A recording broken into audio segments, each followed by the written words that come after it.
एमिति नेता जी जीवन में केबे भी घसी नाहांती दांत गाधोइबाकू करुथिले घृणा। सकाळु उठिबा मात्रे ब्रश करिबा बा दांत घसिबा समस्तंकर नीतिदिनिया काम। मात्र दुनिया रे एमिति जणे नेता थिले जी कि जीवन में केबे भी ब्रश करि नाहांती। एही व्यक्तिंको नाम हेउची माओ त्से-तुंग, जहांकू माओ सेतुंग मध्य कुआ जाए। माओंको डाक्टर सिजिल तांको जीवन उपरे the private life of chairman नाउन पाक नामक पुस्तक लेखिछंती। एथिरे से एही चीन नेतांको विषय अनेक आश्चर्यजनक खुलासा करिछंती। जिसिलिंग पुस्तक अनुसाई जेतेबेले माँ उठंती ब्रश करिवा परिवर्ते से दांत सफा करिया पई चारे धोई देउथिले।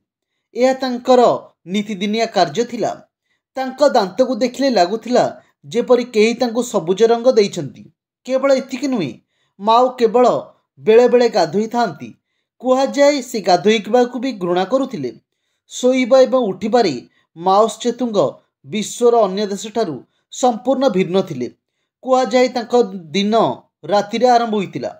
जेतेबेले सारा विश्व शोई पडुथिला से काम करुथिले एवं जेतेबेले लोकंको जाग्रत हेबार समय होउतिला से शोई पडुथिले। तांको विषय रे आउ एक कथा जा सबुठारु प्रसिद्ध ता हेउची जे माओ सर्वदा निज बिछणारे शोई पडुथिले, कारण से अन्य कोनोसी बिछणारे शोई पारु नथिले। जेतेबेले से विदेश यात्रा जाउथिले तांको बिछणा सर्वदा तांको सहित जाउथिला।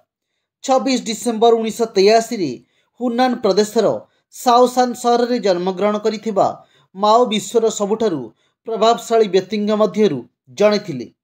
प्रसिद्ध टाइम पत्रिका तांकू 20 शताब्दीर 100 जण प्रभावशाली व्यक्तिंग मध्य सामिल करथिले। चीन रे लोक माने तांकू जणे महान प्रशासक बोली मानि थांती।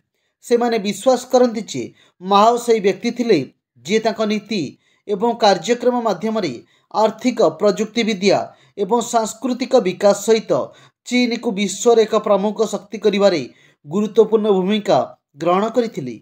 62 वर्ष पूर्वे माओ को एक भयंकर भूल जगू कोटी कोटी लोकंको मृत्यु होइतिला। प्रकृत रे 1985 रे माओ एक अभियान आरंभ करथिले जाकू फोरफेस्ट कैंपेन नाम रे जनाशुना। यह अधीन रे से 4टी प्राणी मछा, माछी, मूषा और चढ़ई को हत्या करने को निर्देश देइथिले।